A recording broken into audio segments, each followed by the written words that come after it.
Magandang araw, magandang gabi sa ating inang bayan, Pilipinas. Sa ngayon, mga kababayan, mga lodi, nagkagulo ng bahagya. Yan po sa Kingdom na pagmamay-ari ng QOGC, Pastor Apollo C. Quiboloy. Nangyari ang lahat kanina madaling araw, mga kababayan, na gusto nga po sanang maghain ng warrant of arrest itong si IDJ PNP diyan po sa Kingdom. Pero ang nangyari, na-anticipate ito ng miyembro ng QOGC ni Pastor Apollo C. Quiboloy. Gumawa ito ng human barriers.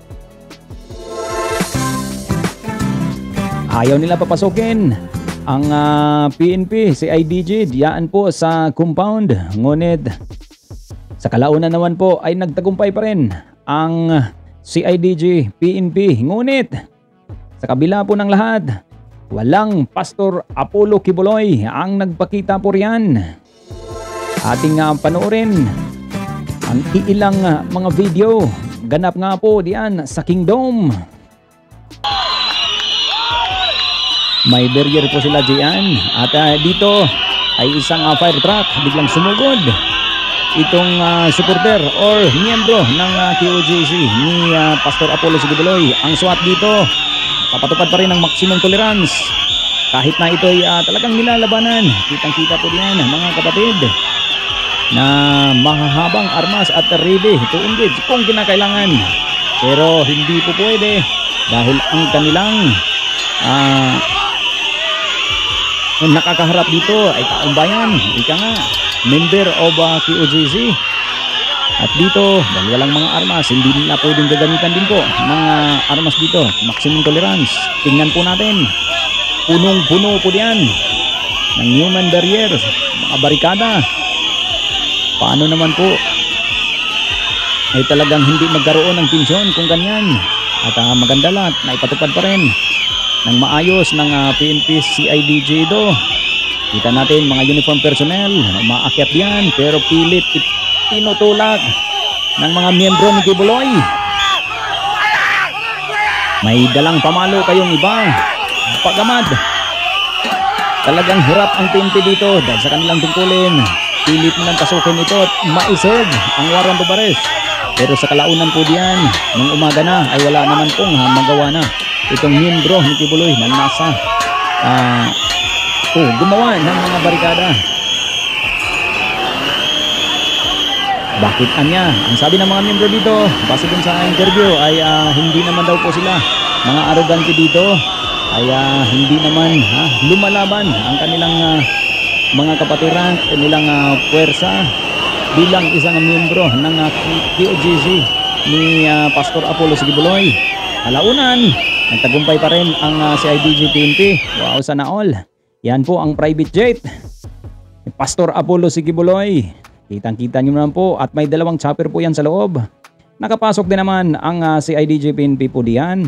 Pero ika nga, sa kabila ng lahat, walang ni anino ni Pastor Apollo C. Quiboloy ang kanilang nadala. Umuwi pa rin luhaan. Actually dito, tingnan mo, napakagandang mga chopper.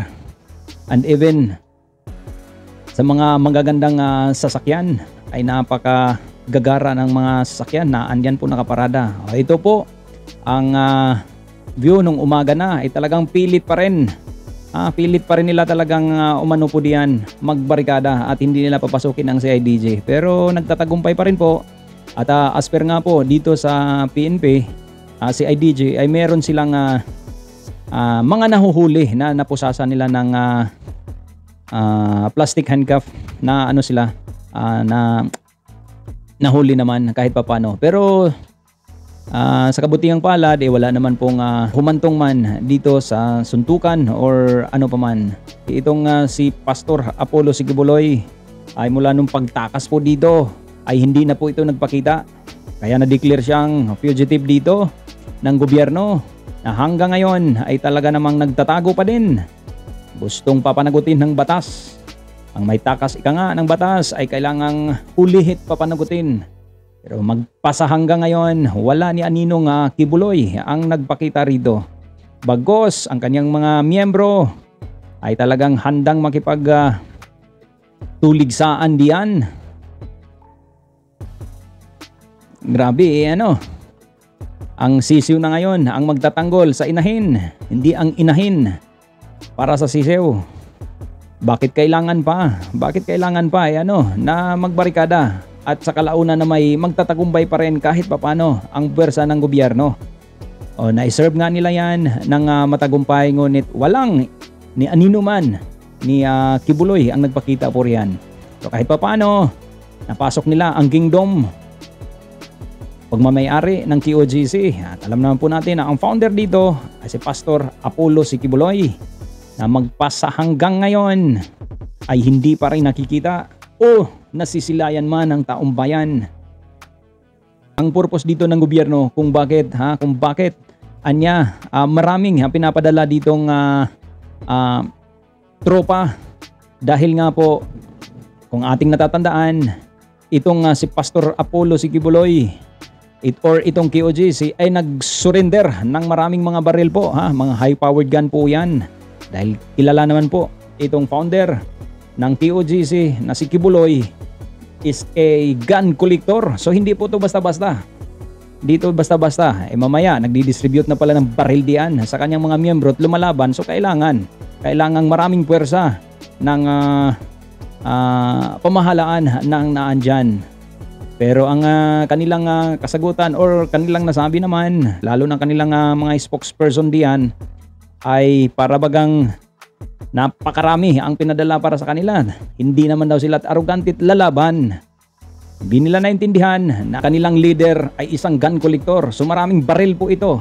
Naninigurado lang ang gobyerno para naman magiging peaceful ang paghatid ng warrant of arrest. Pero nakita naman natin, hindi nagkaroon ng peaceful dito dahil nagkaroon or gumawa ng barikada, human barriers itong miyembro ng QOGC.